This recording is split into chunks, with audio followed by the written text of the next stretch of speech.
Hey, howdy. It's gonna be a bit of a weird video, because I've already done this one in the PopCap list, but it was an older video. I kind of want to go back and redo a lot of the old videos anyway, so I really don't mind going back and doing this. I recently got back into playing Zuma again, so I think I just want to do the adventure mode, because the adventure mode is fun. 1 second. There we go. The adventure mode is fun. So, where are you? Where is... There's stage 1. Okay. Do custom cursors work, or does it cause screen tearing? I actually forget. Look, it works. Okay, cool. But this game rocks. And, like, does it even need to be stated? This is one of the OG really good PopCap games.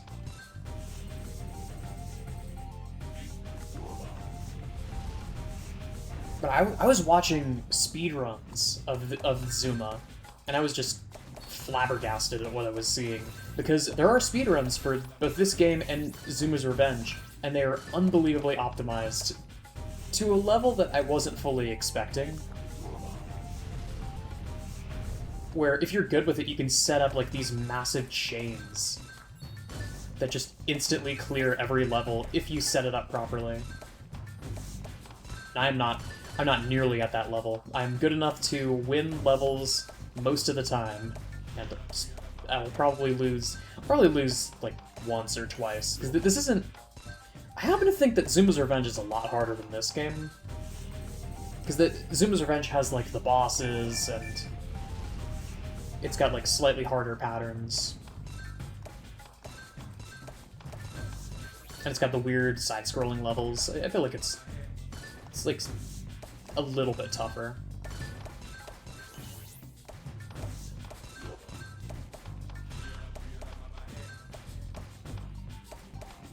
But I guess since I'm just going to be yapping here, I want to give a little bit of an update on my plans for this project overall.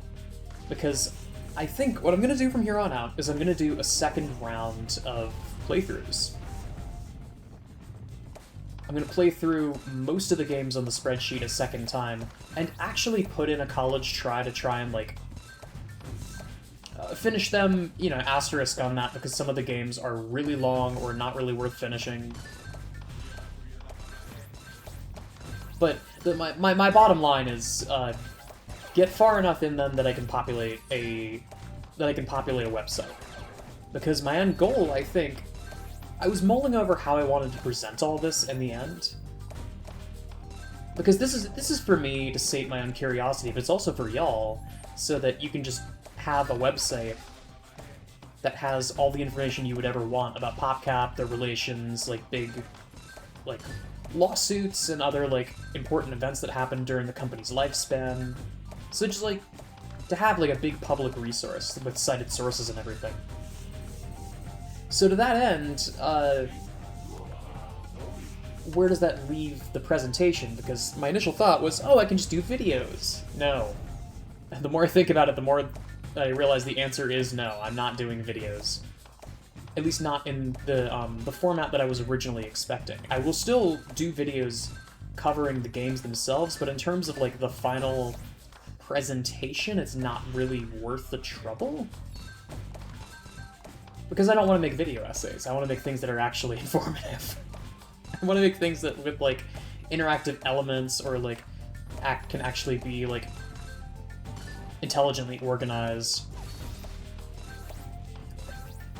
I'm a control freak about this kind of thing, and I want it to be perfect. And putting everything as a set of YouTube videos would allow it to reach a wide audience, but I wouldn't really be able to tweak it that much. And there's also the risk of, well, now it's in YouTube's hands for whether, if YouTube stops existing in 5 years, unlikely but still possible, all that information is now lost, because God knows YouTube is not going to go out of their way to archive people's videos. Ooh, there's a little bit of screen tearing. I still don't know what causes that. That might just be an old Windows game thing. That is another thing that I realized, is I ended up getting gifted a I got a birthday gift, and the birthday gift was like the majority of a new PC setup, and it's on Linux. And for the longest time, I was really scared of Linux because,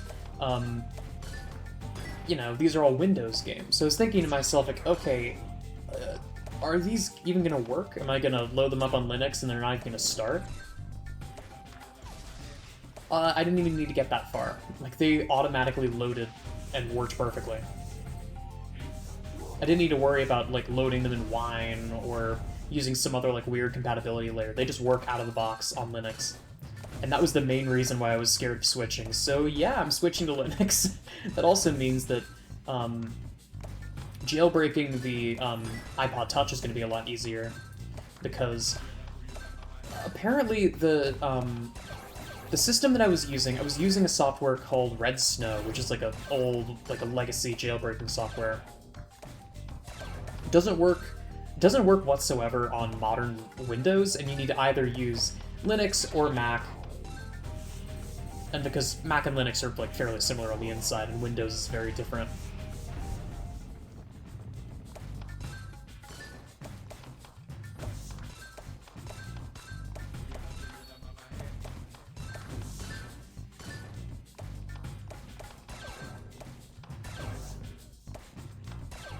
But yeah, my end goal is, I already have a website scoped out.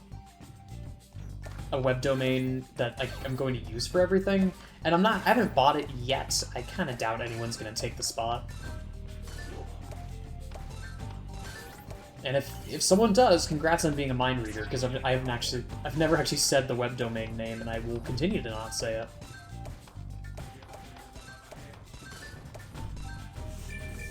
Until I actually need to buy it.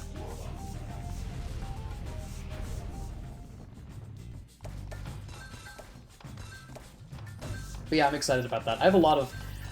Man, I have so many projects that have just been on the back burner for God knows how long, because grad school has been eating me alive.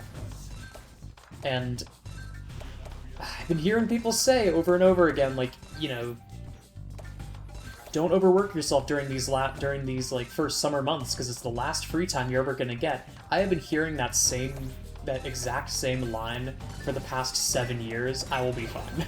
Like, this is going to be less work than grad school, which, like, I already had like a decent amount of free time in grad school, even though it was eating me alive.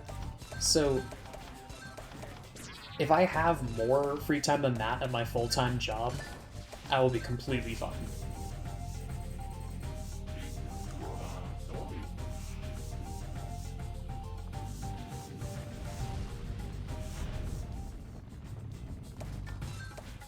Because there's that nagging question of, like, you know, we're all gonna die one day. What do I want my legacy to be?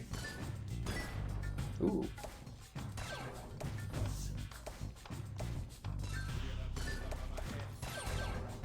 Do you want your legacy to come through in your children, or maybe in, like, some big grand work of yours that is remembered throughout time, or, like, for roughly 100 years? Because, you know, especially with the internet.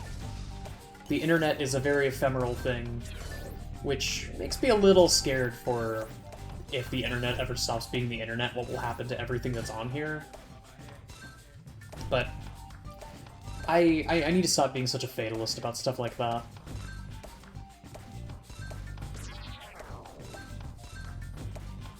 And just enjoy that people have made some really cool things.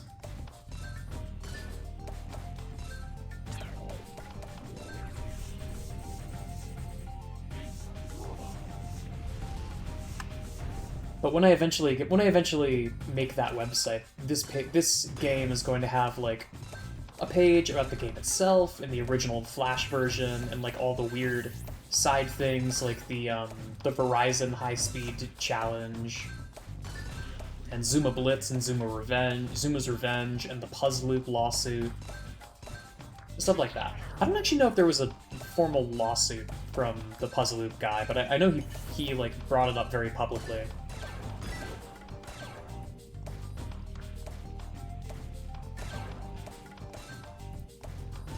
He brought it up publicly, and Jason Kapalka's response was basically "tough beans, lol." It's like, we don't see it as plagiarism, and like we would encourage other people to iterate on our own products, and then the company got bought by EA, and EA has the exact opposite logic.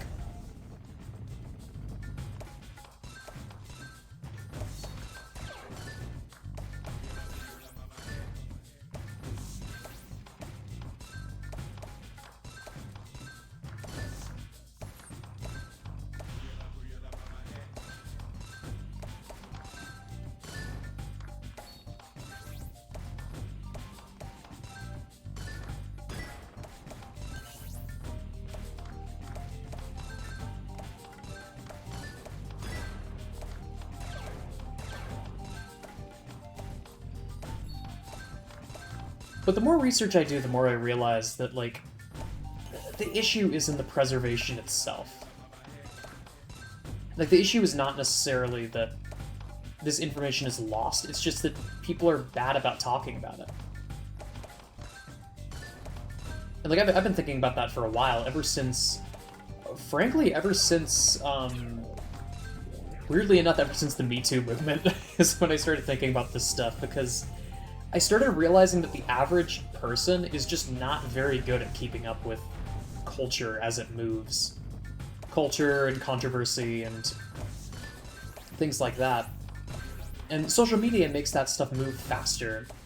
But after a certain point, you can't just assume that people know things about people or about, like, even, like, historical events. Because there is a good chance that they don't. And a lot of those, like, questions came up of, like, oh, people are trying to cancel Michael Jackson. And it was like, have you ever read, like, a Wikipedia, like, the Wikipedia article about Michael Jackson? Or, like, any news article from before you were born about him that wasn't just Michael Jackson as an amazing musician? Like, the things that you're talking about are 100% true. I'm just kind of surprised it took you this long to figure it out. Now, does that mean that those things shouldn't be brought up? Absolutely not. It's important to bring up those kinds of grievances, so that the people who are involved can be held accountable, and, like, other actions can be taken if necessary.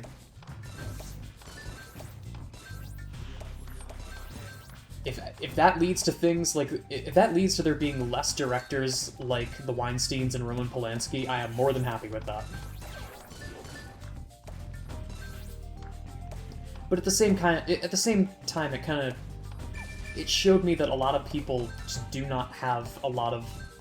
People just don't have a lot of long-term cultural memory, which makes projects like this a lot more important. Because that was something that was, like, actively distressing to a lot of people, often myself included, depending on who we were talking about. This is something that a lot of people do not care about whatsoever. Which means that it is way, way easier for it to fall between the cracks. And right now, the only people that are really upholding that and making sure that people remember these things are the occasional, this PopCap game that nobody knows about, video essays. Ribbit, I beg to differ.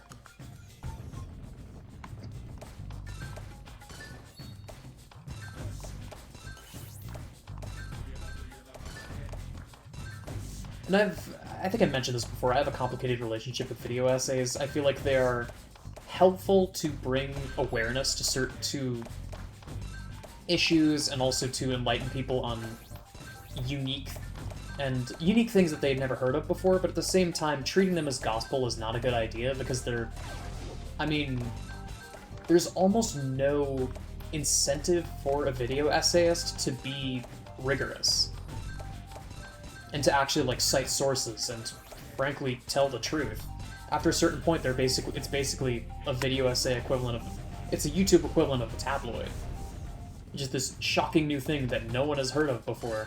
And if the video essayist wants to be a good reporter, they can do things like cite their sources or provide, like, the necessary context, or try to remain objective, But a lot of people just don't do that. And it's led to a lot of weird situations of people kind of just accepting certain truths as gospel without actually doing the research themselves. Which brings me to the issue of PopCap's relationship with EA. This is a complicated issue, and it's an issue that is only exacerbated by video essayists who have nostalgia for PopCap. There's this weird insistence that I've seen that PopCap was this, like, juggernaut, and they were, don't get me wrong, a juggernaut of casual games that was torn from their roots by the evil Electronic Arts. There's this resounding narrative that EA is the reason why PopCap fell to the wayside, and they stopped being the, like, gold standard of casual games. And the more research I do, the more I realize that that is not really accurate at all. But now that I know that, I need to be really careful, because any Joe Schmo could come in and ask me, well, you know, I heard that this is true. So how can you convince me, like, why should I, not how can you convince me, rather, but why should I believe you that it was more complicated than that? What's stopping me from just saying Occam's razor, EA is the reason why PopCap is the way it is, and it's not any more complicated?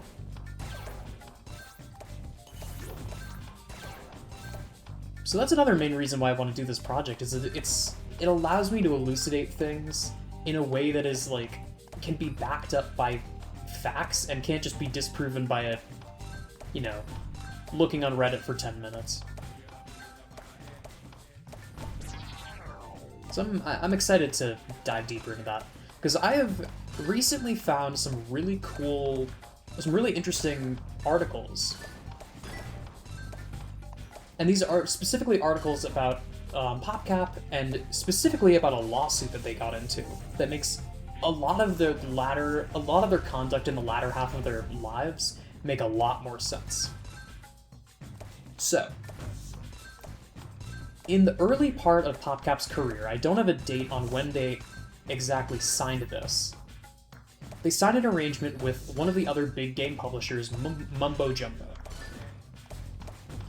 So, Mumbo Jumbo, there was this sort of... how to even describe it? It was like a video game monarchy of sorts. But there was the companies like Big Fish Games, and Big Fish Games, Wild Tangent, Mumbo Jumbo, Gamehouse. PopCap kind of got into the action a little bit, but those guys were way larger than PopCap ever was.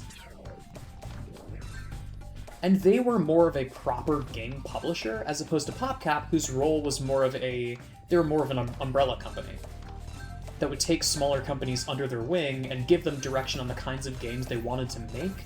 But after a certain point, the ball was entirely in the court of those smaller developers, excuse me. And if the game sucked, the game sucked. That's about all there was.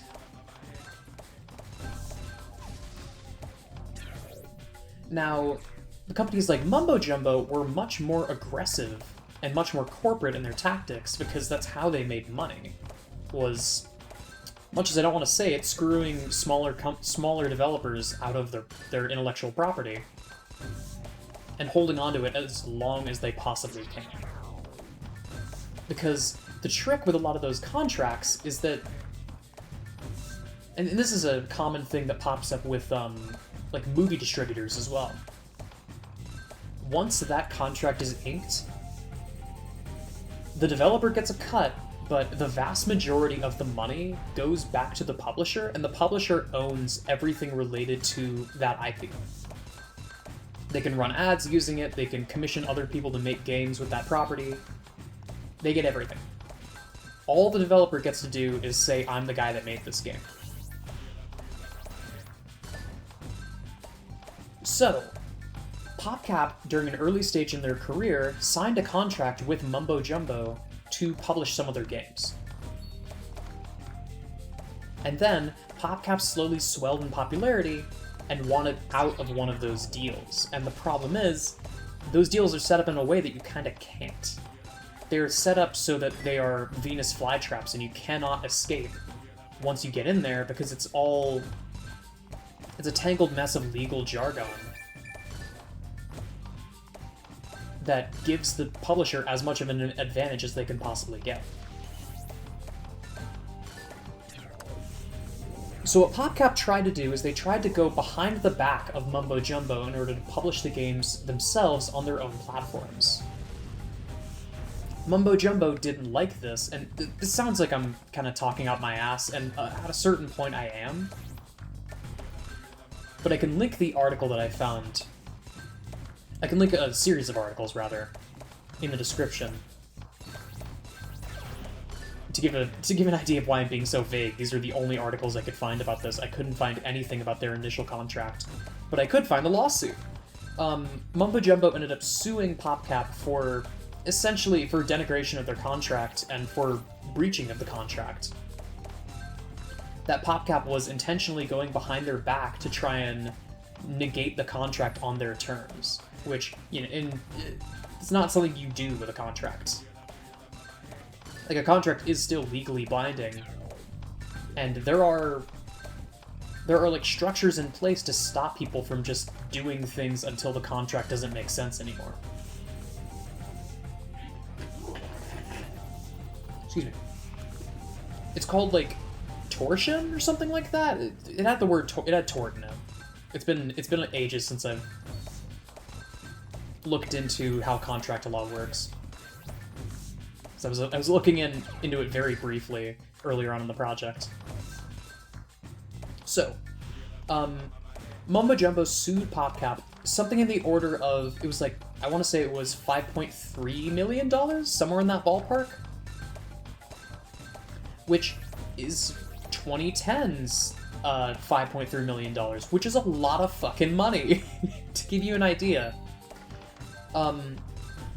I found other articles that were talking about PopCap's largest investment to date, the most money ever spent on a casual game up to that point, which was Bookworm Adventures. The budget of that game was roughly $700,000, and they were getting sued for $5.3 million.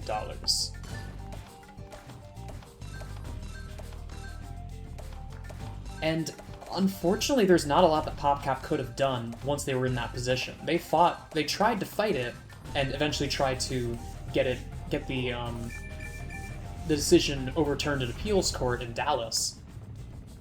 Neither of those worked out, and the final payout was a combination of the payout given to Mumbo Jumbo as well as Mumbo Jumbo's legal fees, because the fun thing about the way the court system works in America is that depending on the outcome of the case, the losing side is often also required to pay the legal fees of the winning side. Which that ended up totaling, I believe, $7.4 million. Again, I'm estimating because I don't have the article in front of me right now. $7.4 million. That is enough to outright bankrupt a lot of smaller companies. So now consider PopCap's timeline real quick. That they started in the early 2000s. They started really getting their engines going in the mid to late 2000s. And then in 2011 they were acquired by Electronic Arts. Now, this decision of PopCap versus Mumbo Jumbo came in 2010. And after this point, the only games that PopCap effectively stopped making games with new IPs and almost exclusively did re-releases, heavily monetized microtransaction-based games, and then they sold the company rights to Electronic Arts. And with that in mind, you see now what I'm talking about when I say that it's a lot more complicated. Because I just effectively found I effectively just found the murder weapon, in a sense of the word. I found what ended up killing PopCap, and it's not Electronic Arts. It's a completely different entity.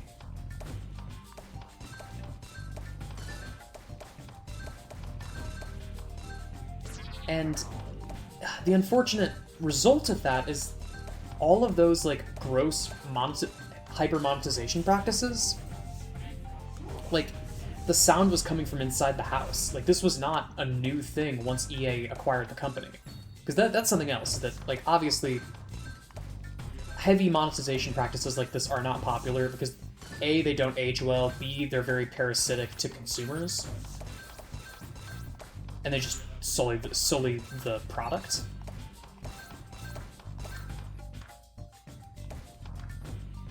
But the sad truth is that this was PopCap that was doing it. They weren't possessed by some kind of evil spirit that made their games into freemium games. They did this of their own volition because they were trying to dig themselves out of a hole. And that is sad, but I do also find that far more compelling than, you know, they were possessed by the spirit of capitalism and suddenly their company stopped being good. Because a lot of people tend to only look, especially with long stories like this, people tend to only look at the beginning and the end, which is justified because there's a lot to get through. But the story is way more complex than even I initially thought. And it requires further study, which is why I'm excited to continue doing this project. And just look at the relationships between PopCap, the different, like, smaller child companies, like little Seattle-based things, their relationships with companies like Pogo Games and Electronic Arts earlier in their lifespan, their relationship with Blizzard is another one I want to crack into, their relationship with Square Enix. Like, PopCap had their hands in a lot of honeypots near the end of their lifespan, because they were the thing. They were, like, to this day, I would consider them to be one of the biggest casual game companies that actively interface with the industry. Because there's a lot of, especially mobile developers these days, that do, on paper, they are extremely large, and they're extremely large, profitable companies, but so far as I can tell, a lot of them barely interface with the industry. They kind of just, you know, it's just Supercell. It's just the company that made game. Supercell almost feels like a bad faith excuse, because Clash Royale is gigantic, and I imagine they don't have to network as much now that they basically own the App Store. Or I suppose they did a bit ago.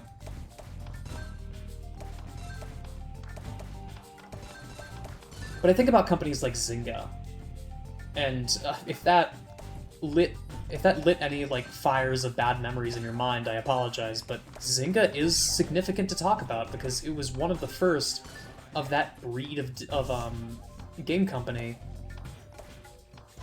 that, like, hyper-monetized Facebook live service-esque games. That, like, resulting shift in sentiment because of the way that the App Store was constructed, and how Facebook was constructed, and how it rewarded developers for Excuse me. I just had lunch. I'm sorry. How it rewards developers for that kind of behavior, because the end goal is to have a continuous source of income, both for the company that is hosting the game and for the company that made the game. Now, whether that's a good thing or a bad thing is up in the air, because that can, in a similar way as arcade games, I feel like that can result in games that are still compelling, even though they are quarter munchers, if you will.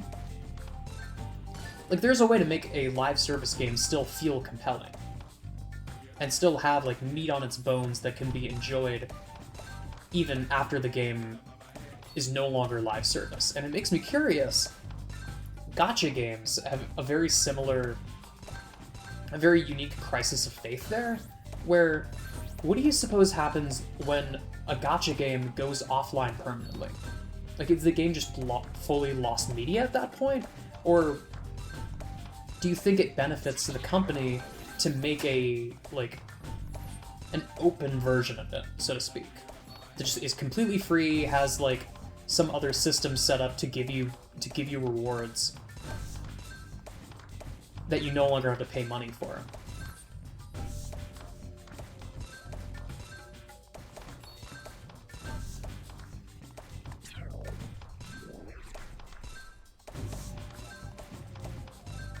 Because it's an interesting business model. The trouble is that the business model hinges entirely on it being a system that is currently being upkept by people. It's the World of Warcraft problem. Like, yes, World of Warcraft was and is selling gangbusters.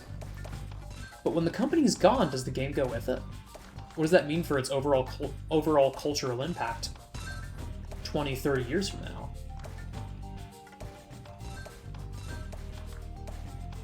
Will Blizzard ever fully go out of business as a company if they are constantly getting a profit stream?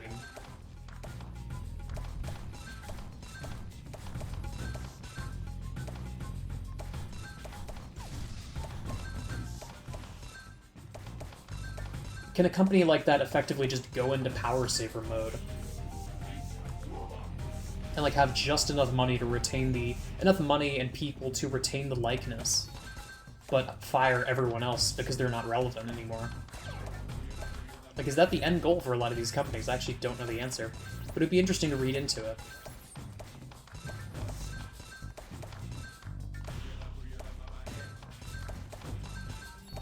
Apologies for my noodling, but there's not a lot to really say about the game itself. This is just, I mean, it's just kind of Zuma.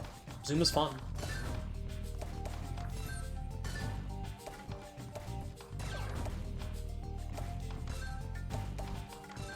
And these levels do get a little tricky, but I'm confident that I can get away with this pretty easily.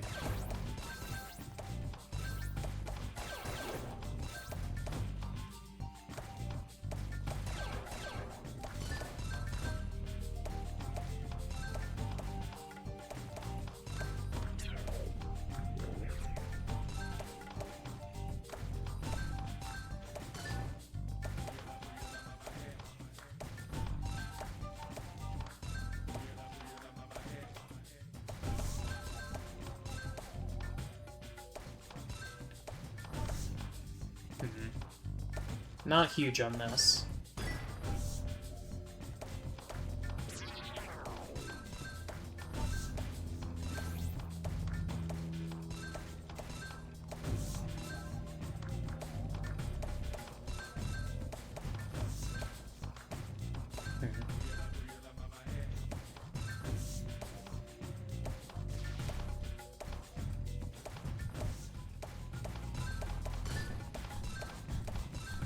Okay, good enough.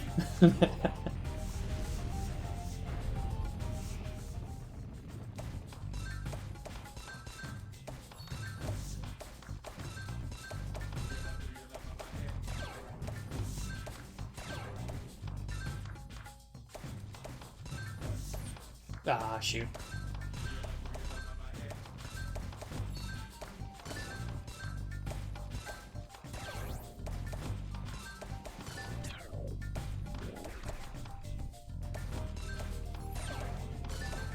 Also, to those who are hoping for Tukey at some point, I'm gonna have to wait on that, because it looks like the whatever like Cloudflare layer they're using for the website is broken right now, and it's like broken in a way that renders the site basically unusable.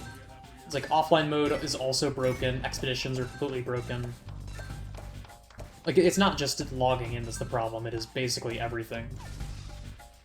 Basically everything that would require a Cloudflare tunnel is not working. So maybe I do that later? I don't know.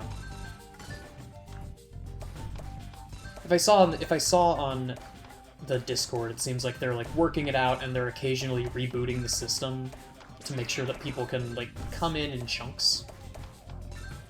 But hopefully that's back on permanently at some point. Because there's a whole set of worlds that I want to go visit at some point today. There's like a bunch of locations by Urana that are look really, really pretty.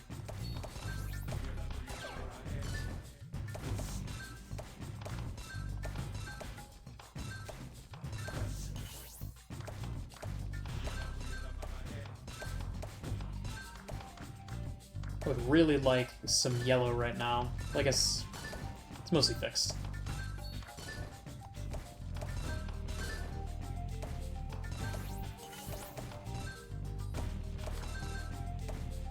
Also, in fun, more recent news... Oop.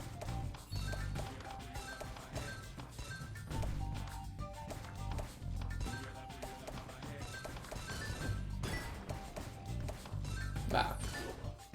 In some fun, more recent news, we got, like, ever so slightly more information about, the new Professor Layton game. Not a whole lot. Still waiting on, like, an actual release date. We got a release window, at least. Supposedly, the release window is 2026. And as a direct, it is, to my understanding, the first Layton game that is just a direct sequel. I think. Because a lot of them kind of, like, go off of the, timeline kind of goes off at funny angles. And are either, like, prequels or... like, a decent ways into the future. Like, I believe the Catriel stuff is, like, a decent ways into the future. Because I believe Catriel is Layton's... Catriel, I think, is Layton's biological daughter. I don't know that for certain, though. I still have not played those games. I've heard they're okay. Or, games, I guess implies plural. I think the only one is the Millionaire's Conspiracy.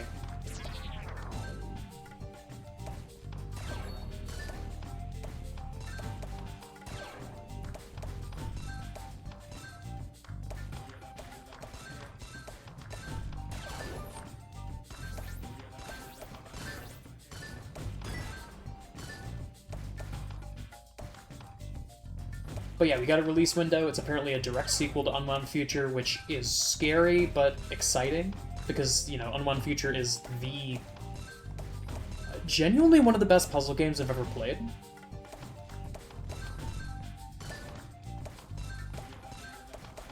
But I wouldn't mind if it's any quality, frankly. As long as it's not, like, outright embarrassing, I'm fine with a bad sequel. And I've talked about this before. I kind of want to do, like, a proper, like, edited video talking about this, because it's a point of conversation that comes up for me quite a bit.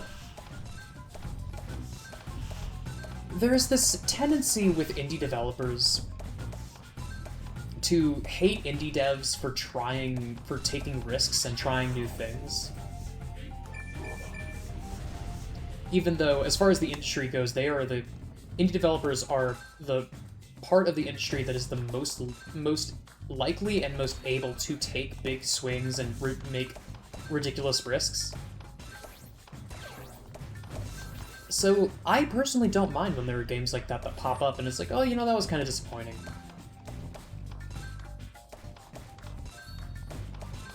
Because they get to try new things. Their previous game was a smash hit, so why not, right? God knows big companies aren't willing to take big risks anymore.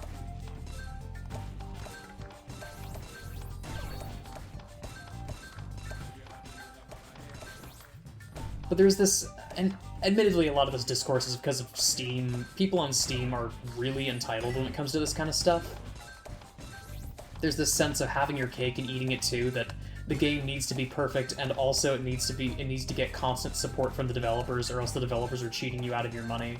And also it needs to be really cheap, or else the developers are cheating you out of your money.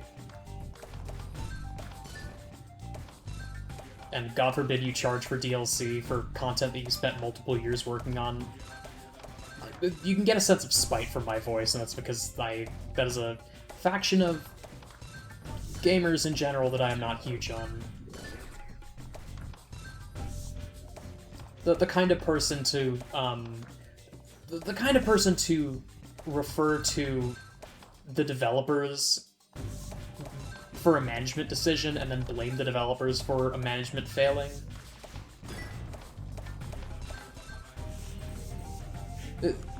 Though, for what it's worth, it is also the same type of person who will complain and complain and complain and then buy it anyway.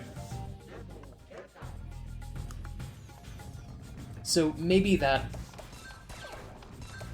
my abrasion is a little unfounded there, because the developers are still getting money at the end of the day, but, you know.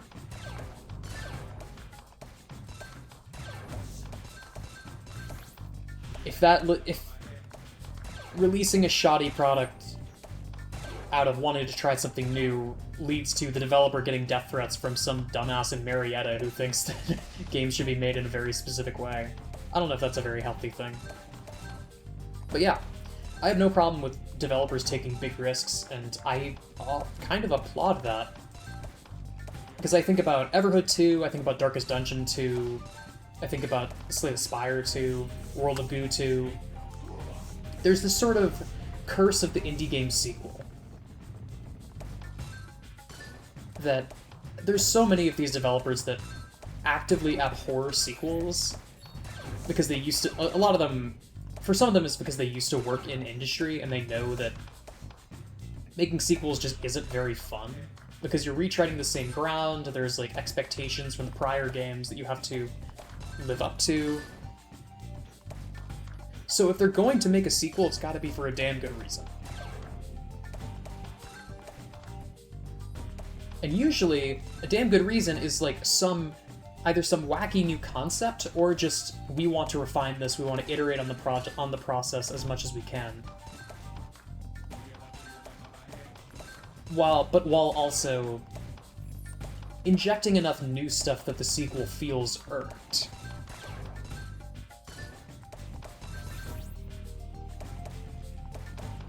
But because they're trying so many new things, the quality also does vary a lot more than your average sequel.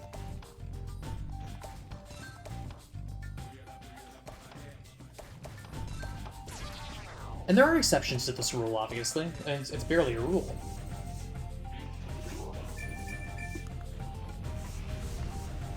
But World of Goo 2 is always the one that I think of, because Kyle Gabler seems to have a very complicated relationship with sequels.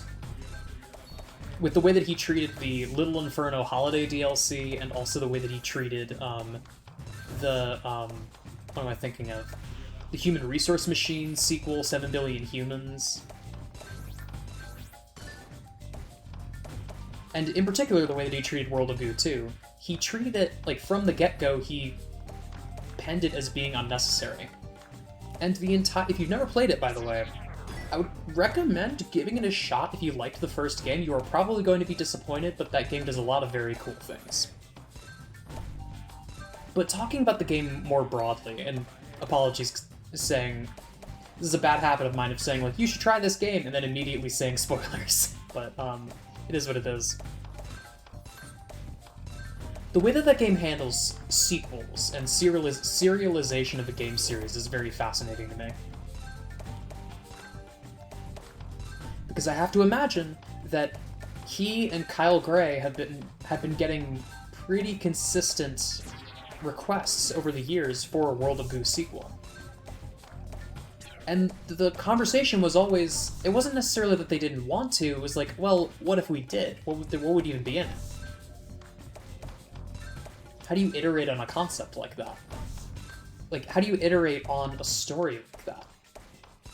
A story about a species, like the evolution of a species and its eventual extinction. Like, how do you make a satisfying sequel to that when the first game ends with the species going extinct? And I suppose there was technically a sequel hook, but it was the kind of sequel hook that was like, I don't know if it really would be fruitful.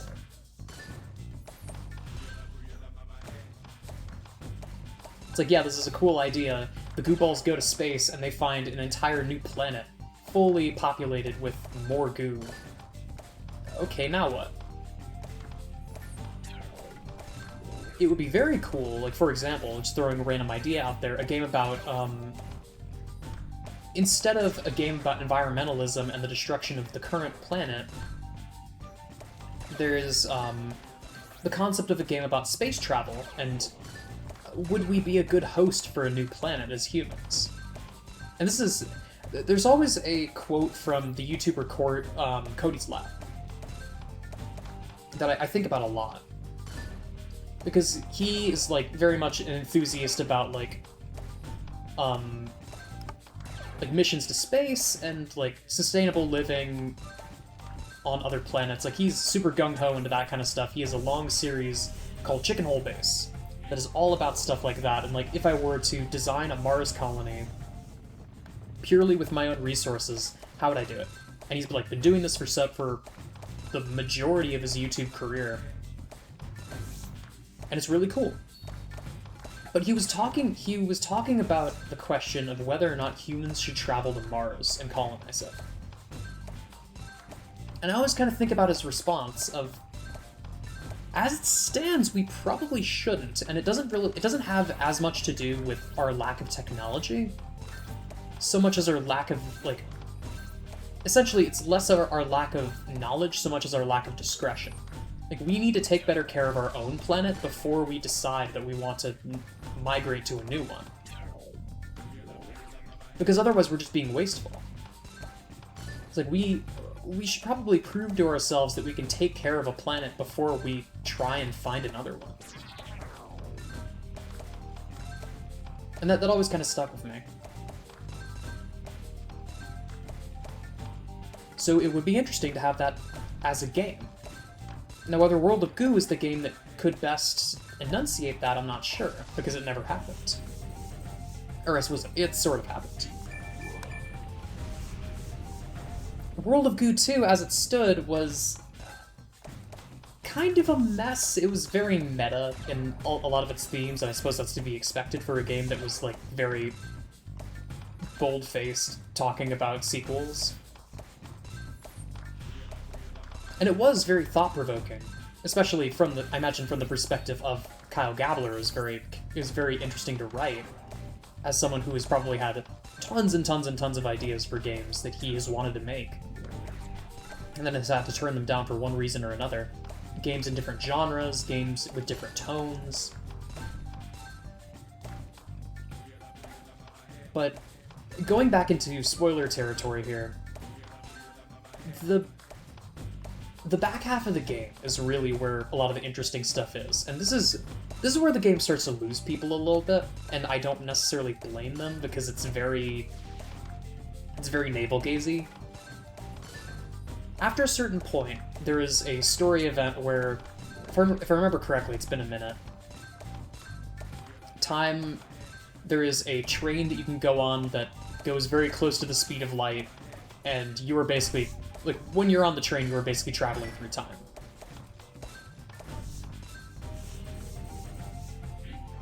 And there's this really, really good cutscene of the train in motion as, like, the people standing outside are, like, rapidly aging into dust as the world crumbles around you, and then the train finally comes to a stop in an unrecognizable future. It's a really, really cool visual. And then the game gets really meta really quickly and starts talking about potential sequels for World of Goo and potential... I'm not going to say potential ideas they had, but because it's very facetious. It's like, well, what if World of Goo was a golf game? What if World of Goo had gravity switching mechanics? And very overt references to Little Inferno.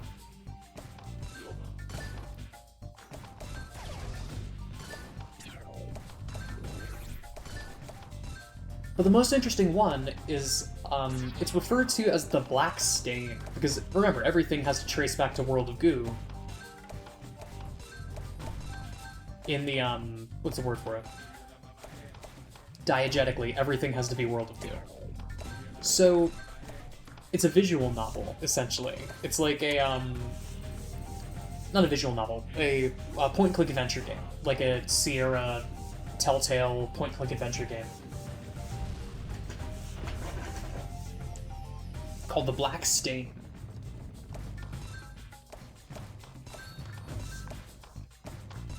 And it's extremely captivating, not only because it's just really fun. It's very much like a spoof of noir stuff. It almost feels like a parody of parodies. It's a spoof of like noir themes, but it does not take itself seriously enough for that to really come across as anything but parody.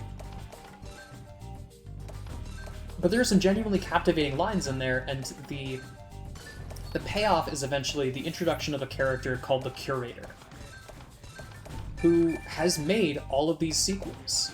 All the sequels that you've seen, and countless others. And basically just sits there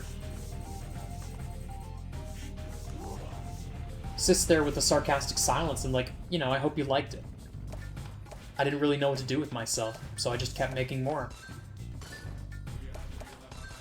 And that's so compelling. Especially, like, again, in the context of the guy making the game. I can't help but think, like, this is, like, bearing his soul to the audience a little bit of, like, yeah, I didn't really know what I was going to do with this. So this is my best guess. I hope you like it. Now, did it stick the landing? Not necessarily. There are some aspects of that game that felt really underdeveloped.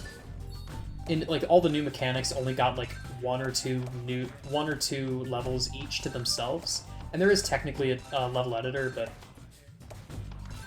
the level editor is like it feels like dessert. It doesn't really feel necessary, even though it is cool.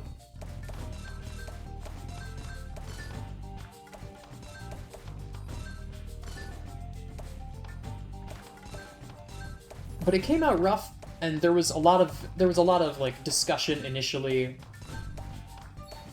and part of that was from the entitled folks because it didn't initially release on Steam, and there was like some consternation about that, even though you can just go to their website and get it. You can just buy it through Humble Bundle. Like there's no. There were people that were saying like, oh, how dare they kowtow to Epic Games because it was an Epic Games Store exclusive at first, because Epic pays them better than Steam does. It's like, if you really cared that much about the game, you would go buy it directly from the developers, so the developers actually get 100% of the profits. Or like, it's gotta be like 95%. I think Humble also takes a cut, but it's a much smaller cut.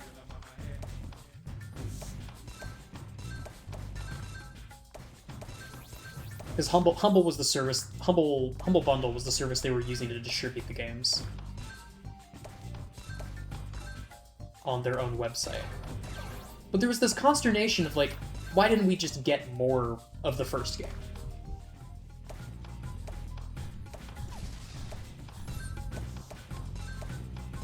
Like, the more I thought about it, it's like, this was probably more interesting than what I would have had if I had just been given more of the first one.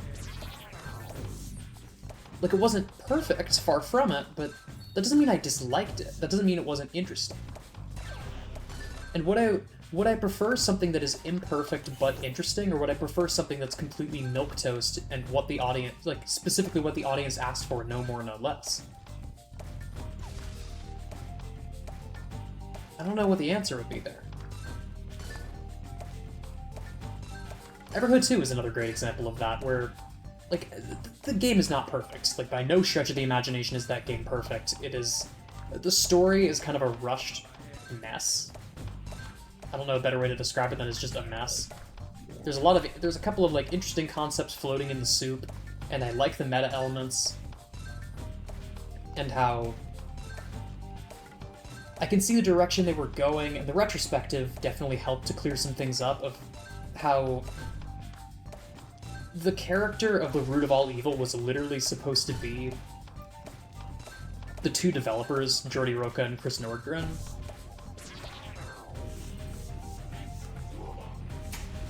Like, them being the motivators and the guiding force through the plot, because, you know, they're the ones making the story, and they want to make sure that you're having a fun time and you've been entertained properly.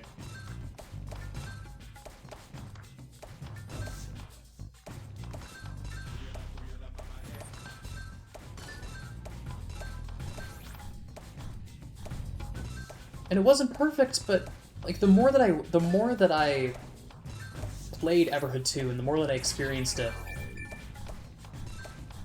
again, there was that question of what would I have enjoyed more. Now, with that one, it's a little rockier. I probably would have preferred more Everhood to whatever that is. But for the people who want more Everhood, there's Everhood Hunters, which seems like it's actually going to be quite promising. It just looks like if they want to go in the direction of more gameplay, less story, a roguelike seems like a pretty simple choice. Now, I don't know how that's going to work.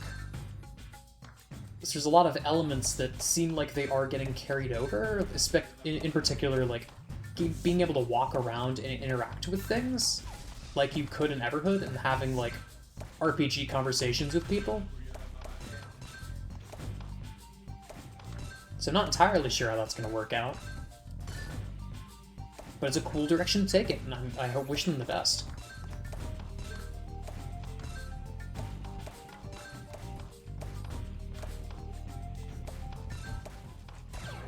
But it makes me excited and it makes me curious about where they're going to take it, and I definitely like that feeling. And I feel like that's something that wouldn't have really come across in a more traditional sequel. So I feel like that aspect worked out for the best.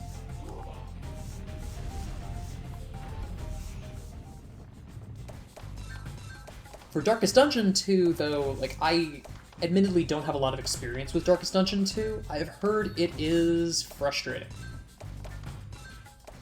There are some aspects of it that are very cool, but it feels very... They try to take it in a very different, bold direction, and it doesn't really work. There are some things that are cool, but...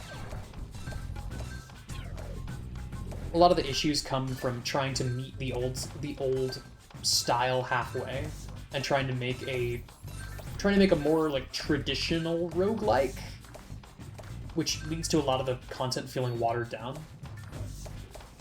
Or, like, extremely punishing for no reason, because there's not as much you can really do about it in the second game. It's like your characters have like a sour dinner conversation and now they hate each other, and that's just all you can really do about it. Just your characters hate each other now, have fun, lol.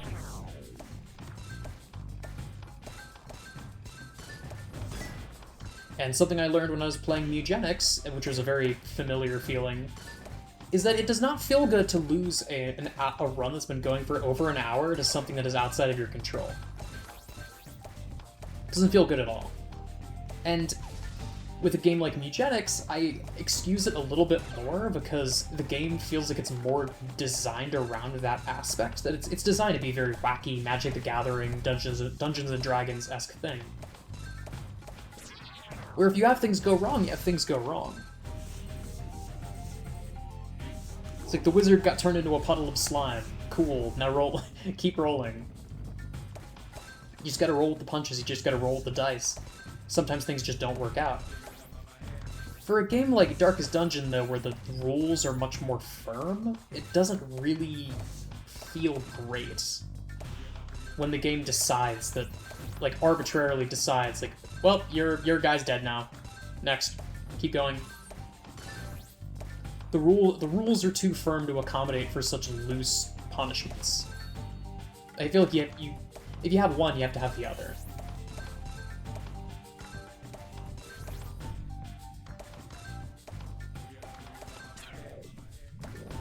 So a game that I think does that really well is Munchkin. Surprising, like, it's a name you might not have heard of, but it is a... Munchkin is a card game that's very, like, Dungeons and Dragons reminiscent. It's basically Dungeons and Dragons, excuse me. My tongue is slowly melting into a puddle of slime because I've been talking non-stop for like an hour. It is a Dungeons and Dragons-like card game. It's a mix between that and, like, Mario Party.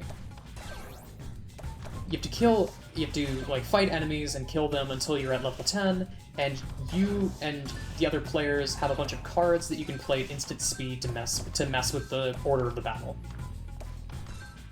or gain levels, or give other people curses, or items you can equip, stuff like that. It's cool. It's a very fun game. Very, very, very fun.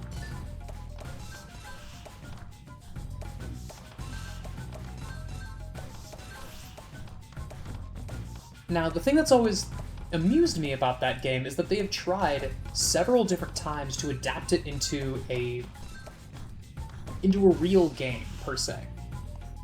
They've tried before to adapt it into a computer game. And every single time it has come across as kind of a disappointing experience.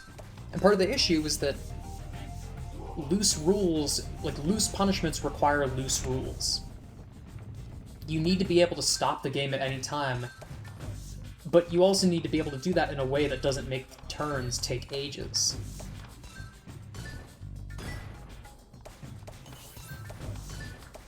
And you need to be able to do this with other people that you can actually talk with. And if you're just doing it with like people over the internet and there's no way to communicate with them, it feels really hollow.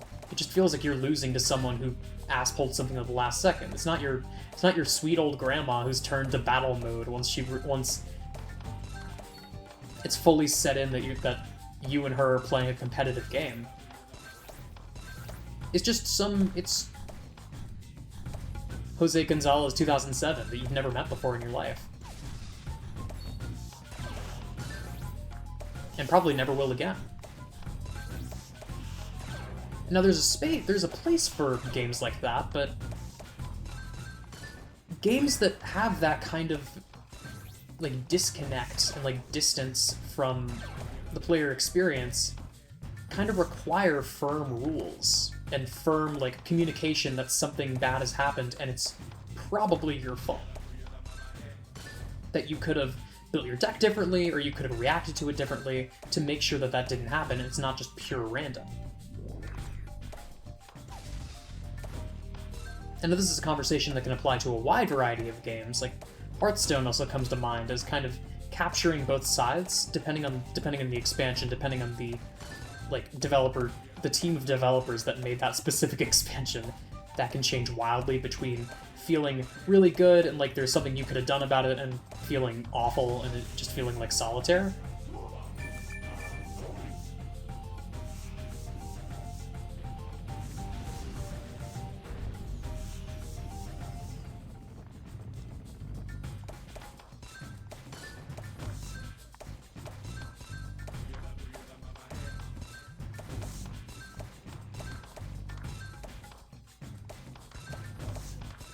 But I don't know. I've been going into full stream of consciousness mode because there's not much to really say about the game itself.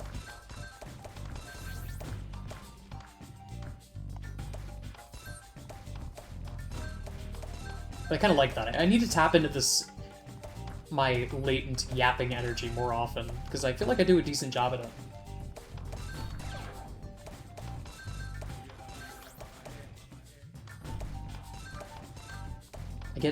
I get stuck in my own head a little bit too often. Makes me wonder how I would do if I ever started a podcast.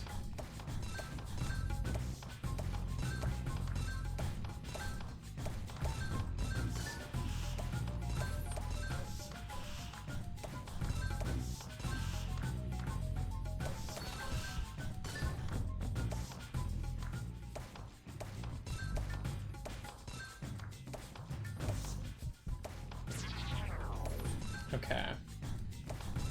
It's starting to get a little sketchy.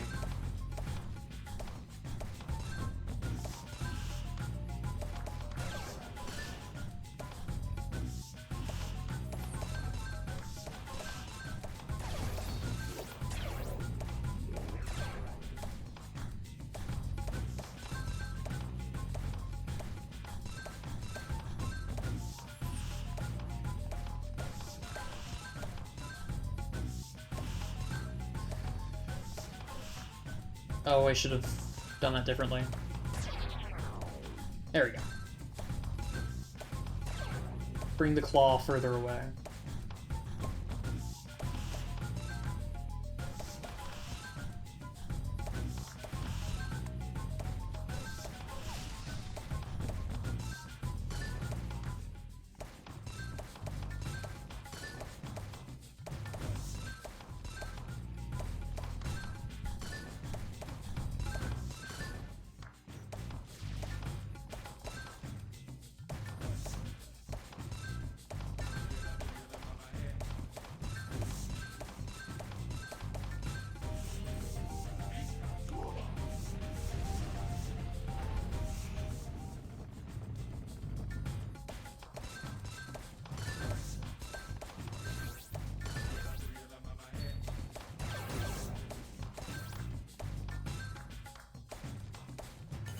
I do wish Kyle Gabler the best of luck in his future projects, because I think he's got one more big one in his tank, and it's a project that I've been like seeing on and off for a long time called it's called Welcome to the Information Superhighway.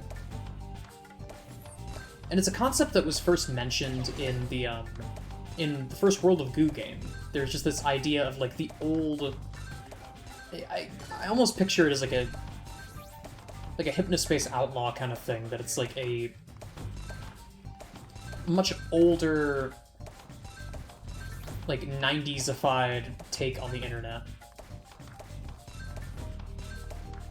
But in the classic Tamara Corporation style. So it's probably also gonna have that like Kyle Gabler flavor of over-commercialization that popped up in some of his other projects.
I'm tired.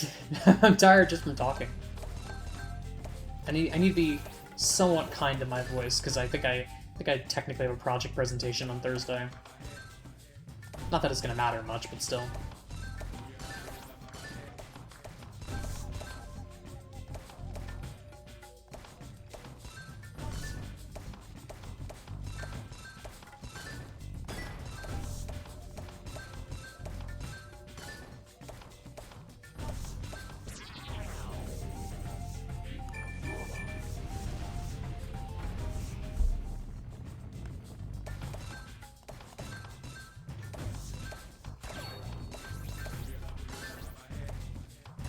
Ooh.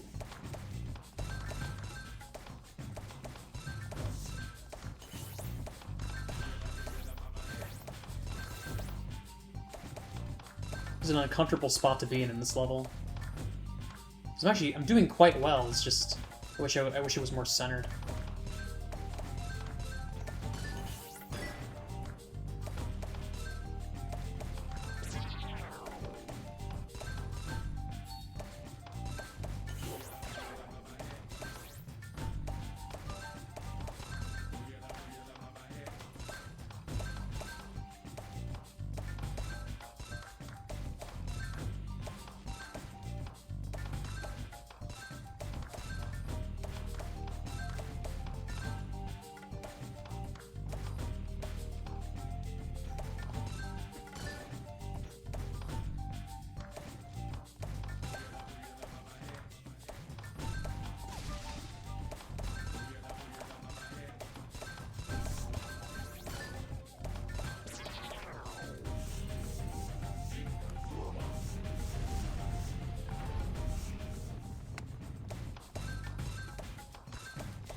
Oh shit, sorry. It's the first time I've done that today. I remember that happened like a bunch of times the first time I played this. So I suppose I call that improvement.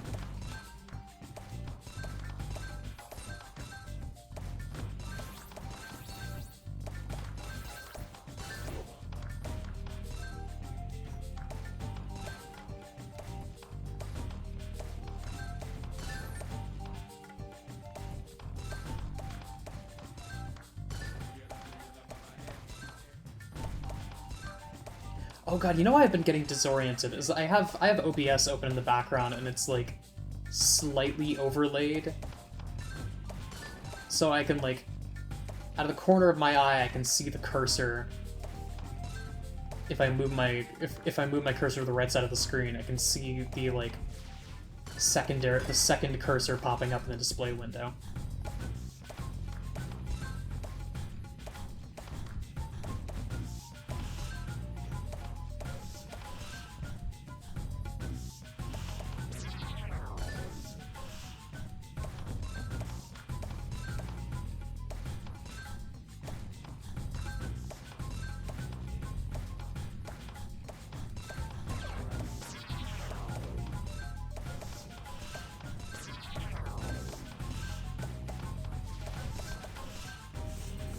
Man, the Zuma gods did not make that easy.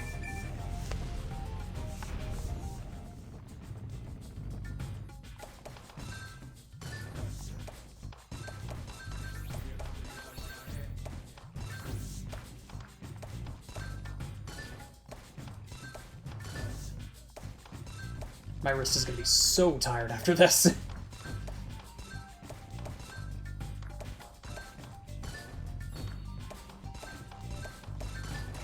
I suppose if hammerheads didn't break me, this won't. Because hammerheads was pretty grueling.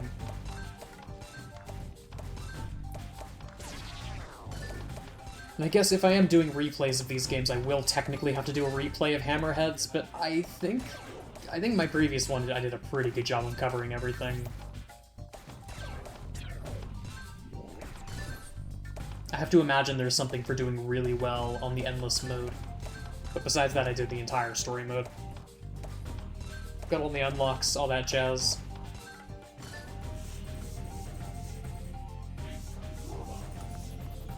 Yeah, look, there's the screen tearing. I don't know if that is definitely showing up in the record. Okay, awesome. Zumatic Exodus. Yes, here we go.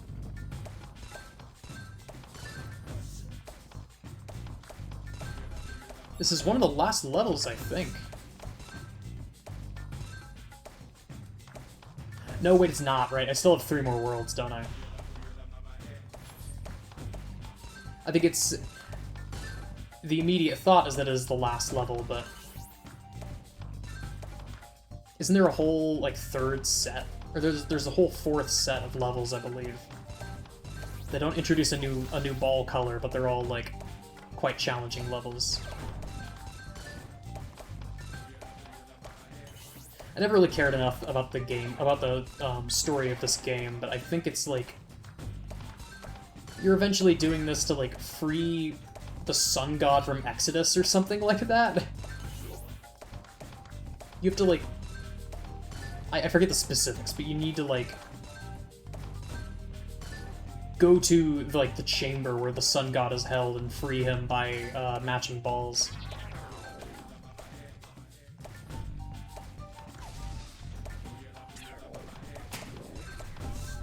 It's always a funny trope of games like this, is, like, deadly serious quests, and then it cuts to gameplay, and the gameplay looks like this.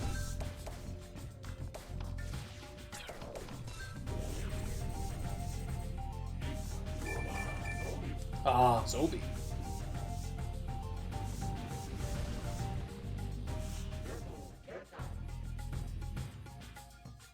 The Hidden Temple, there we go. Okay, these levels look familiar now. These are the levels that are used for the endurance mode. And they are tricky, but I remember Spiral of Doom's not that bad.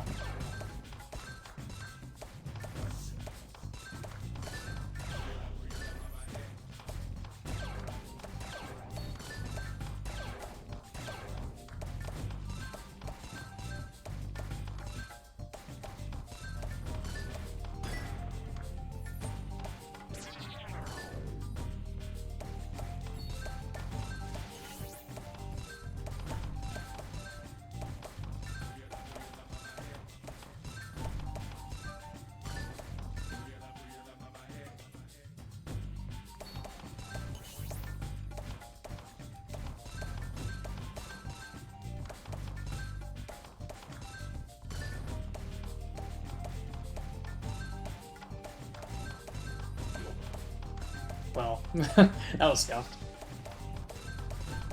No fault of my own, I suppose. Okay, slight fault of my own.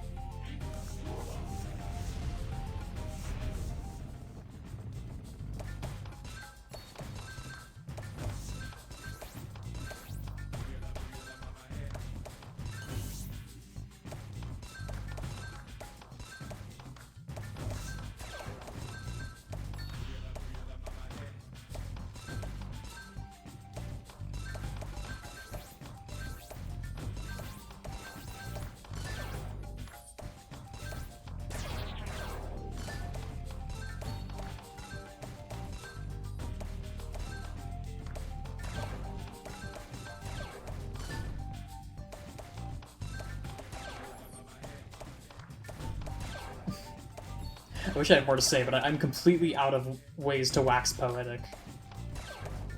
Please insert coin. To continue.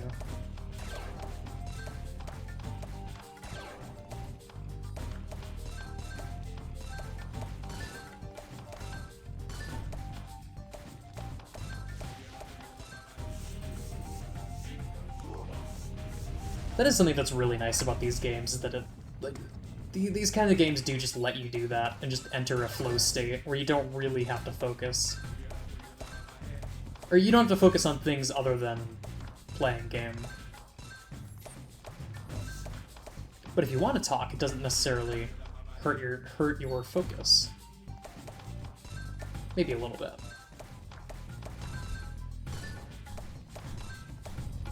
Because a lot of it is random at the end of the day.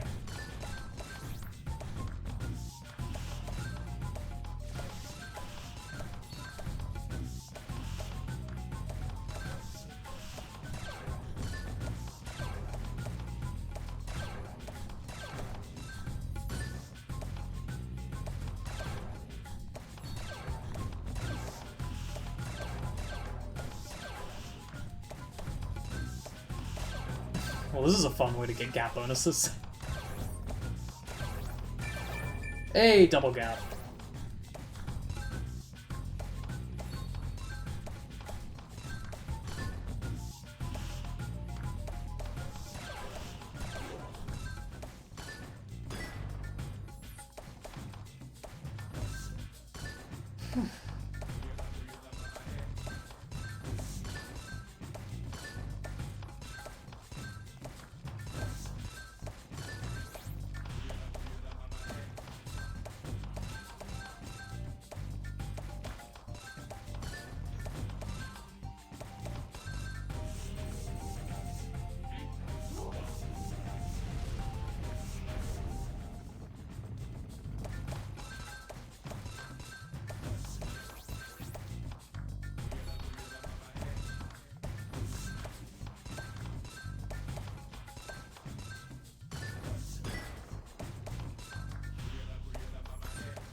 I'm starting to realize I don't really have much for my other hand to do. It's kind of just been cupping my chin for the past 20 minutes.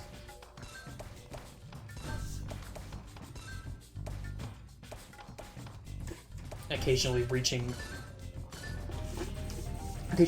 out of frame for a big cup of iced tea. The South would truly be such a barren place if we did not have sweet tea.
Man, the main thing that I'm learning from playing this game more is that the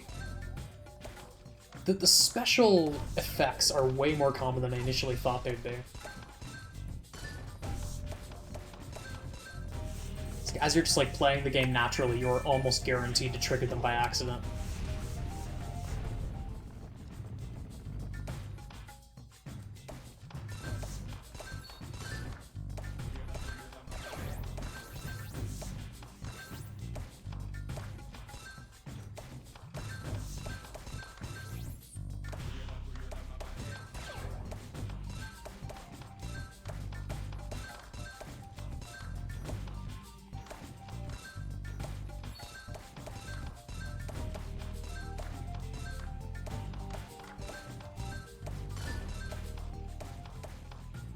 Oop, shit.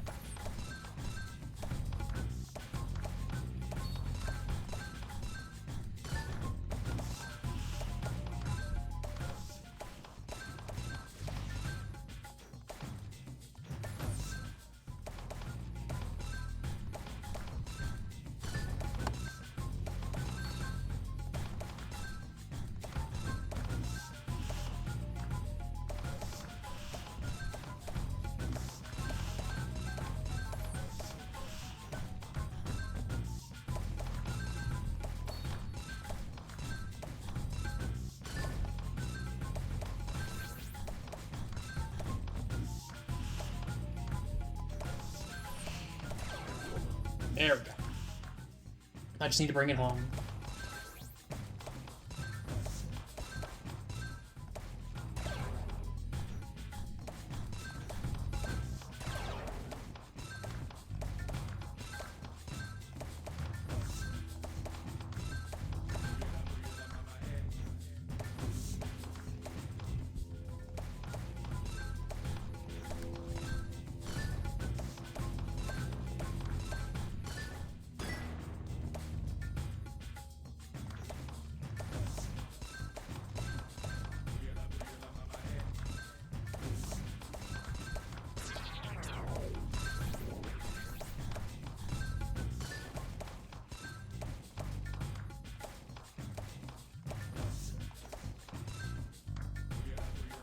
I don't know what I'm doing.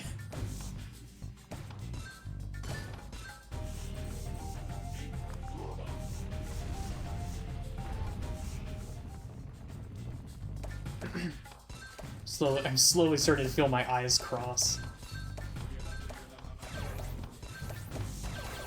Playing a game for one thing is fun, but playing it consistently for like an hour and a half straight is a lot. So I look forward to like taking a nap after this or something.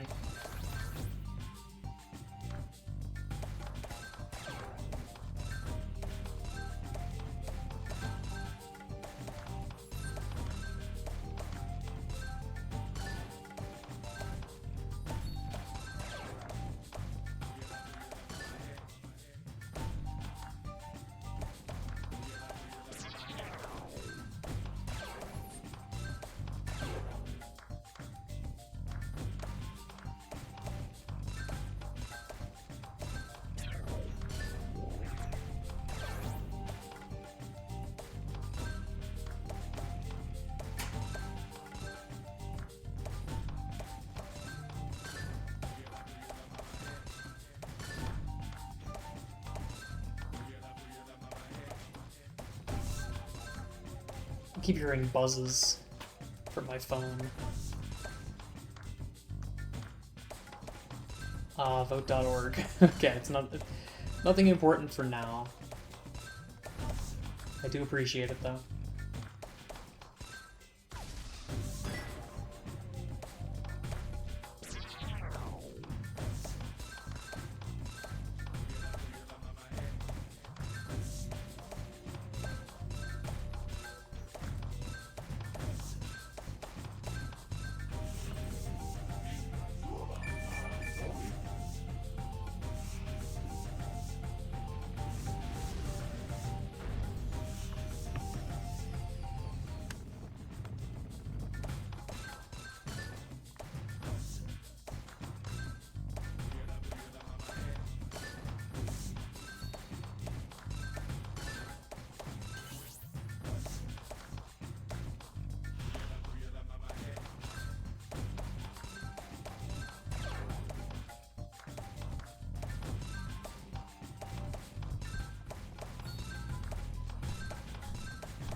Excellent.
God, that was close.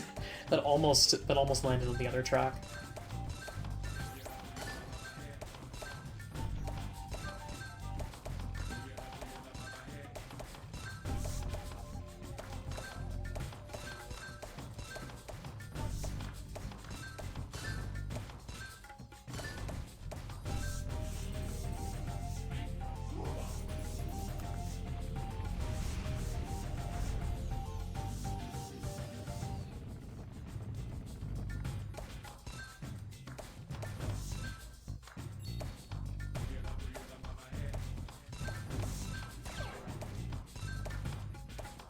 Okay, this is gonna be a rough one.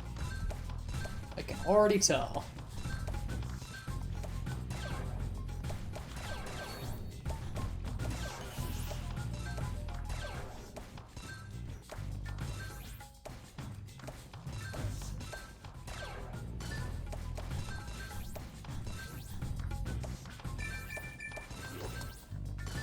Ooh, that was lucky.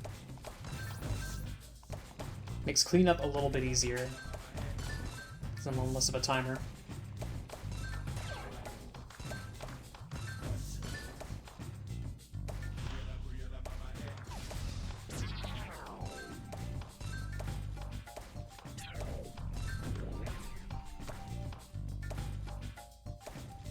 My beef. Oh god, beef.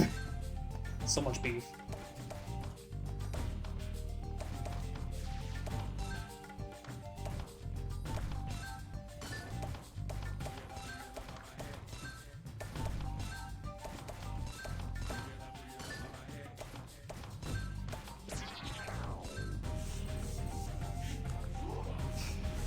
Alright.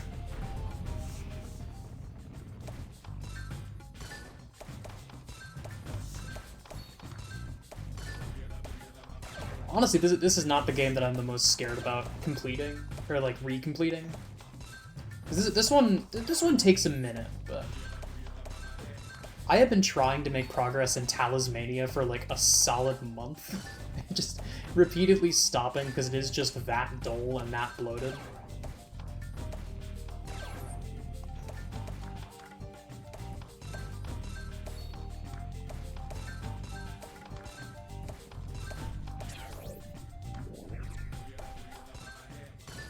It's like, I'm not asking for Balatro here, but I'm asking for, like, a game that either has, like, deep mechanics...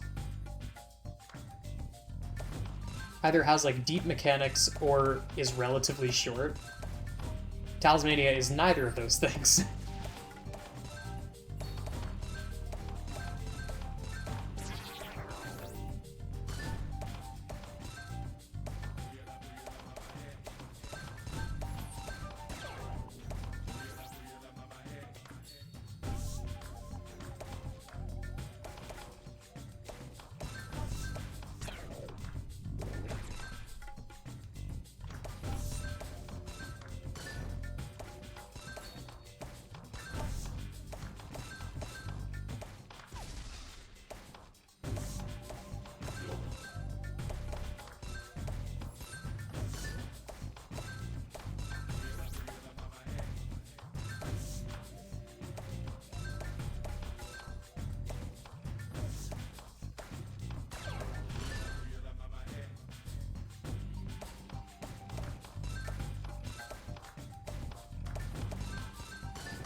But yeah, the game that I'm the most concerned about is like Talismania, or alternatively Pop is going to be a whole endeavor, because I absolutely have to finish Pop.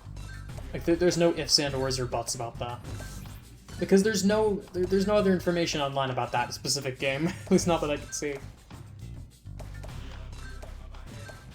I mean, there is information, to be clear, but like very few people have actually finished that game and then uploaded themselves doing so. I feel like I owe it to myself to show what happens when you finish the game. Anything past that, any like New Game Plus shit, I am not doing now. I would prefer to not have to like beat the game 3 times to unlock all of the characters or whatever the hell. Beat the entire game on it, beat all like 200 levels on a higher difficulty to unlock the new Oogie skin. It's not worth it.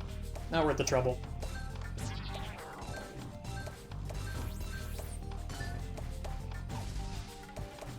Worst case scenario, I can just edit my save file, but I wouldn't mind like at least finishing the main story.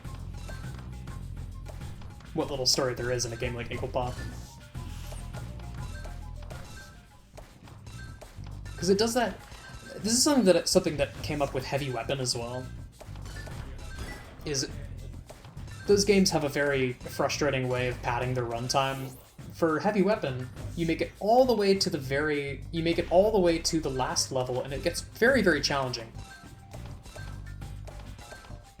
And then the game hits you with a Ghosts and Goblins. Like, you make it all the way to the end, and then the game goes, oh, that was one big diversion by Red Star. They're slowly and safely flying all the way back to the start. So you have to do every single level in reverse order. But now there's also, like, most of the bosses are the same, it's just now all of the enemies are there from the get-go. And they slowly, like, drip feed in the enemies that were unique to the late game.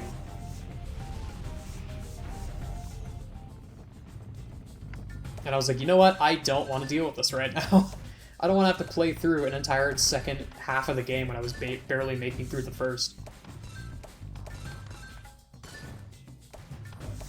And that game is charming, I will admit, but not that charming.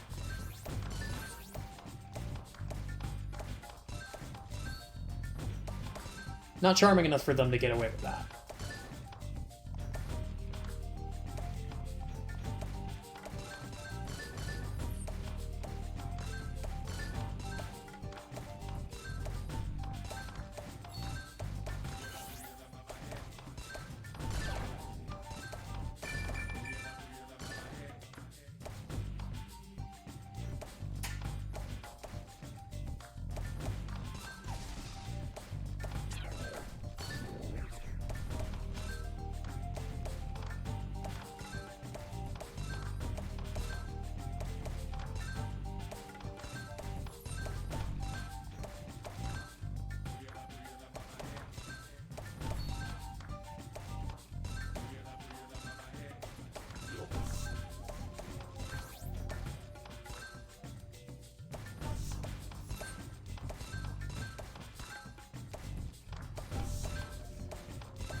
Man, these shots across the bow are very frustrating to hit consistently.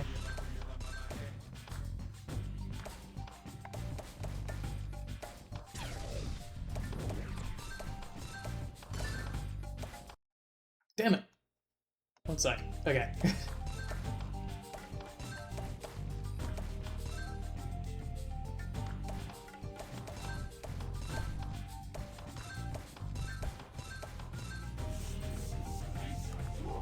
Okay, we're almost out of level 11.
Thanks.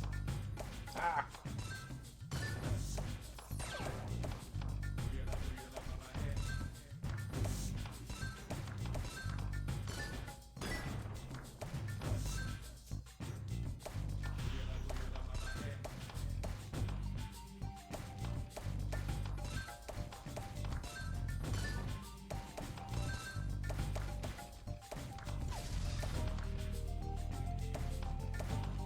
Also, come to think about it, I am still missing a few of the soundtrack uploads, too. I gotta do those eventually.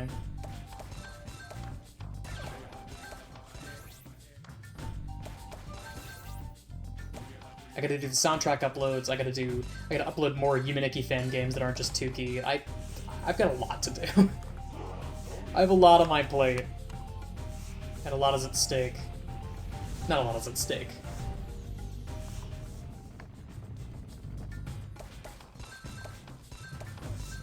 I swear I've seen some of these levels before.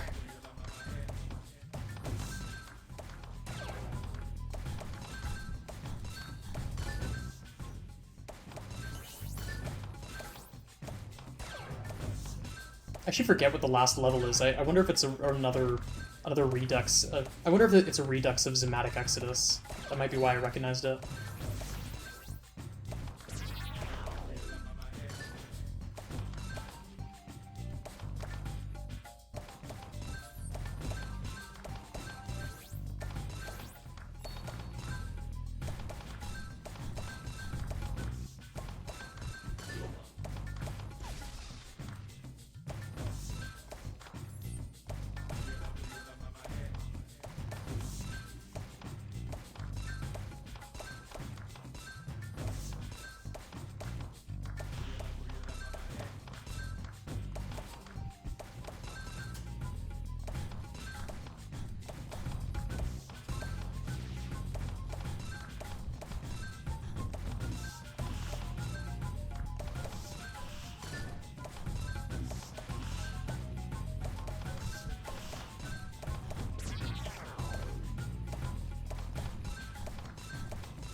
Ooh, this is a bad start.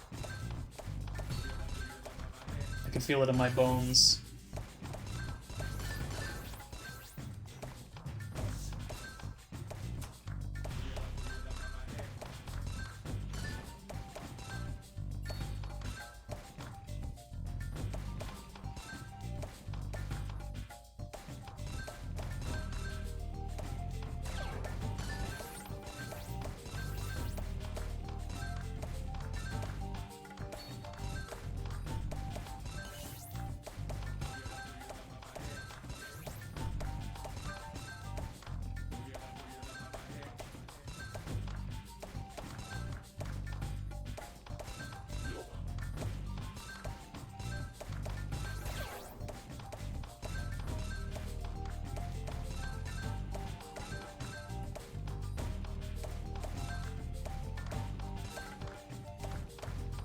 This is the kind of game where I almost wonder how you would, like, write an algorithm to play it optimally. Because surely it's possible with a lot of these games. A lot of the games in this wheelhouse of, like, casual games. Not even necessarily PopCap only.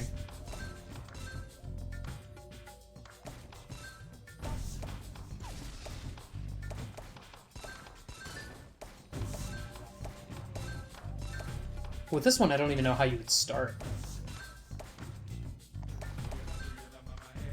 Because maybe you could do like those setups that I was thinking about with the speed run, but that probably requires a certain amount of hard resetting to get a good seed, huh? Like I don't know how you would replicate that.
That was a close shave. Close shave and then some.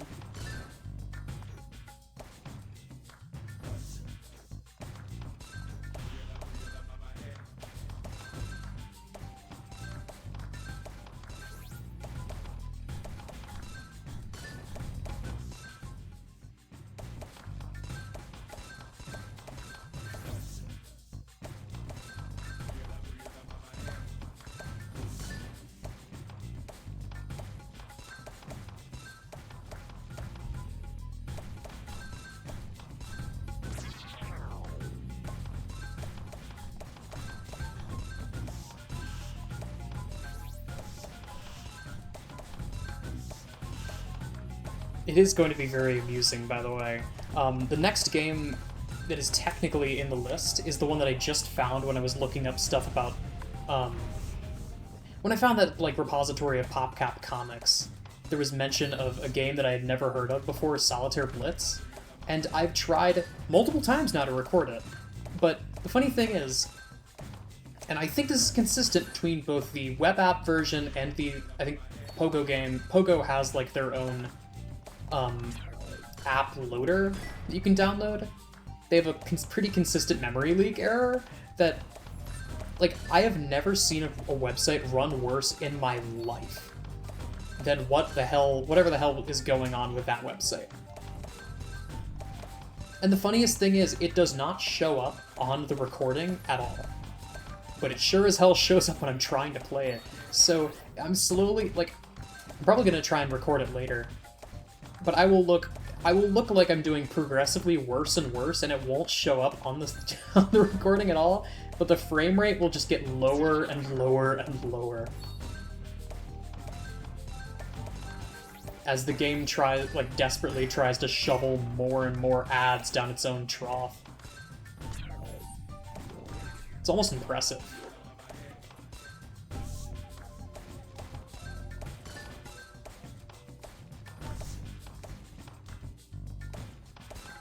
Because the most impressive thing is, it even happens when I have ad block turned on, because it's not external ads that are causing the issue, it's internal ads.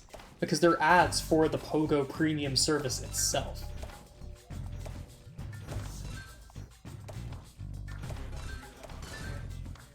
And frankly, I feel like if they were calling an external service, they would probably be lagging less. But they're not. And that is going to be a very amusing thing to record. Especially because the other alternative would be to use an iOS app.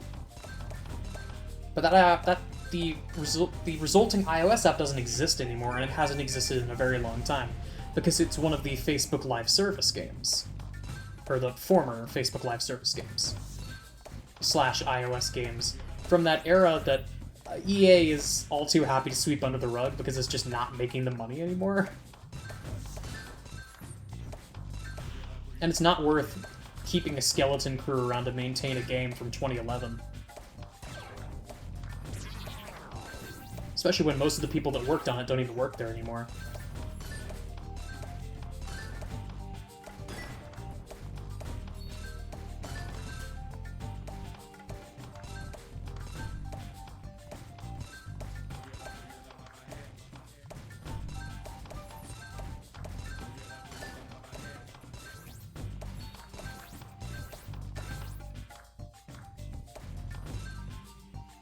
Nah. I really would have liked that bomb. Yeah, there it goes.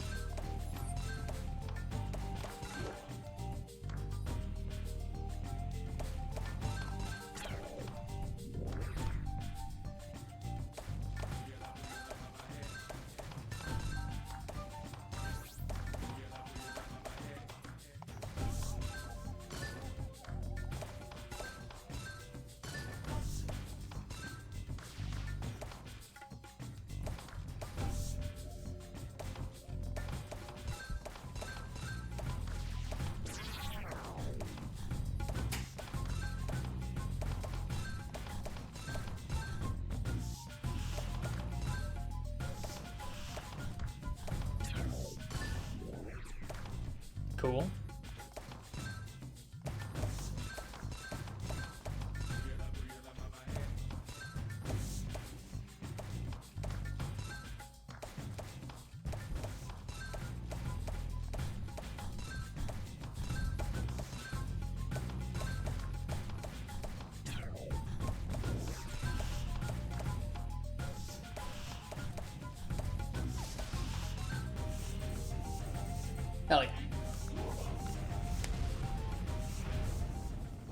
6. So it's this level and then one more level. And then the, like, bonus final level, which is super easy. And then we're done.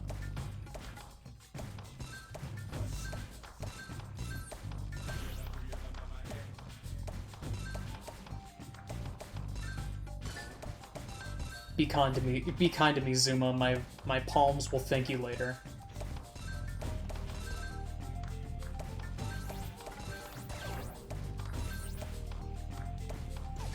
Ooh.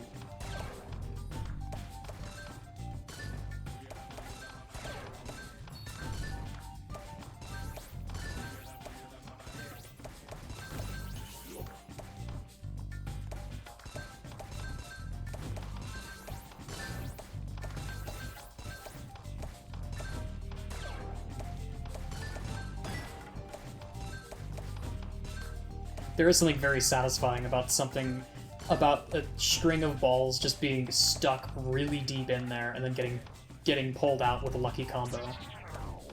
And I can see why they wanted to iterate on this game. It is fun.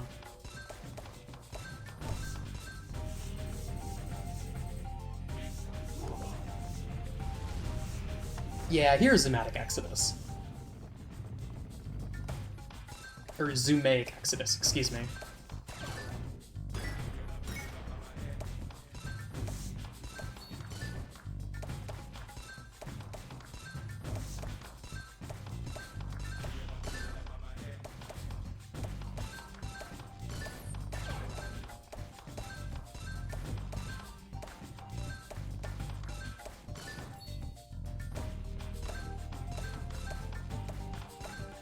The trouble with this one is you're kind of on a soft time limit. And if too much crust settles on the outside, it is really hard to break it up before everything recoils at the end.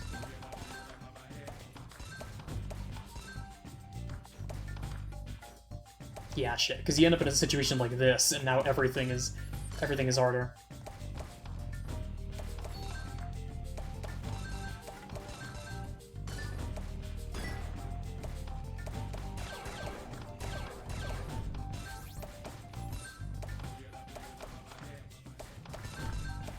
I don't need greens right now. Okay, now I need greens. Greens, greens, greens.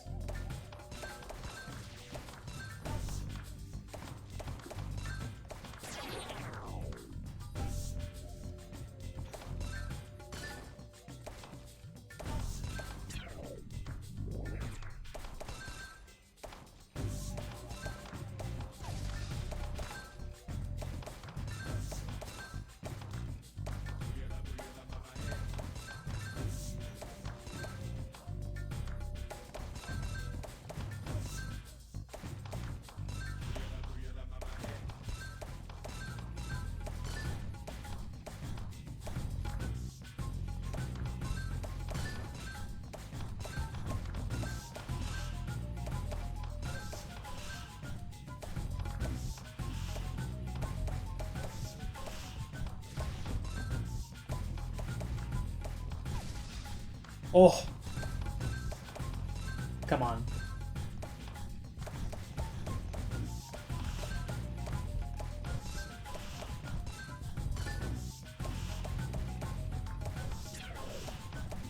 Not today, baby.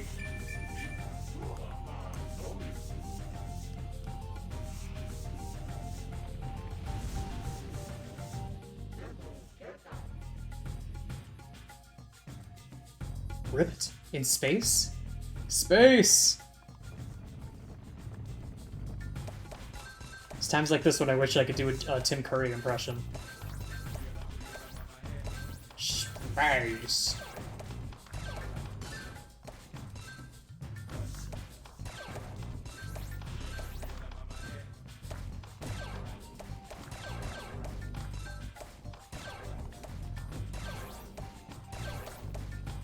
I wonder if I would like the classic Command and Conquer games.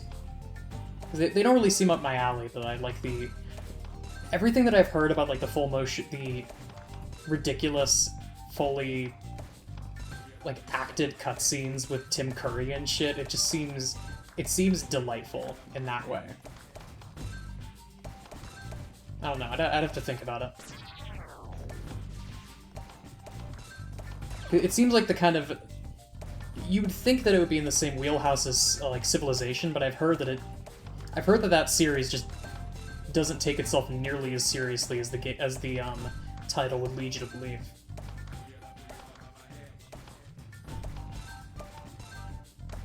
Oh my god. Help!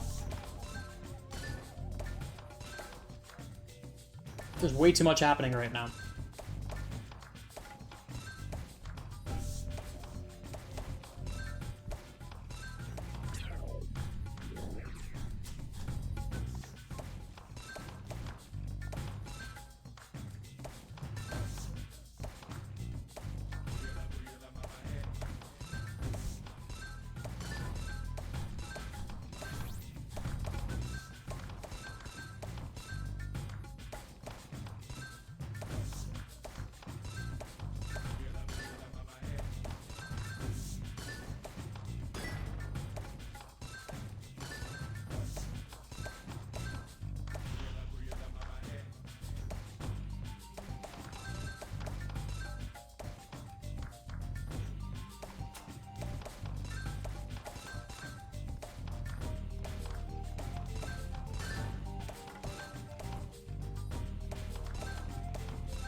There we go.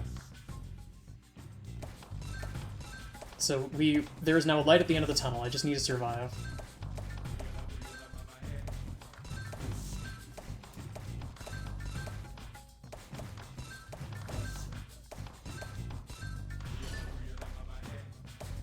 No. Shit. More work for me, I guess.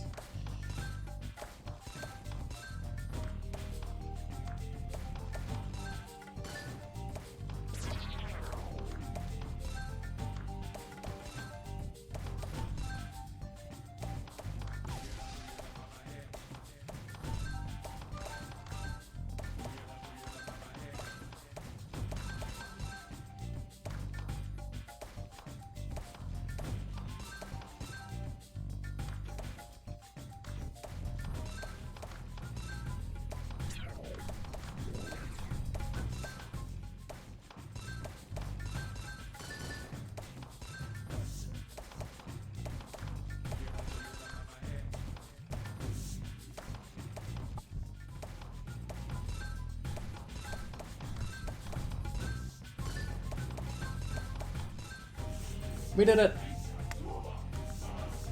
Ah, Zoe!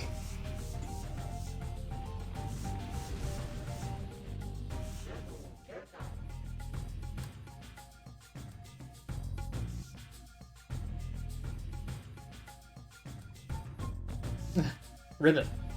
Word.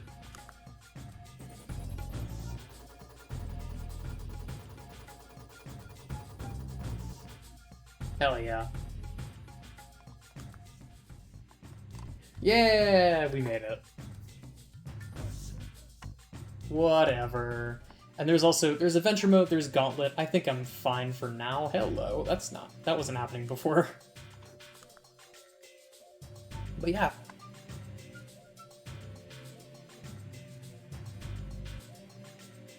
Yeah, that's all I got for now, I think. I'm gonna go rest my hand and go, like, deal with some chores. Thanks so much for watching, y'all.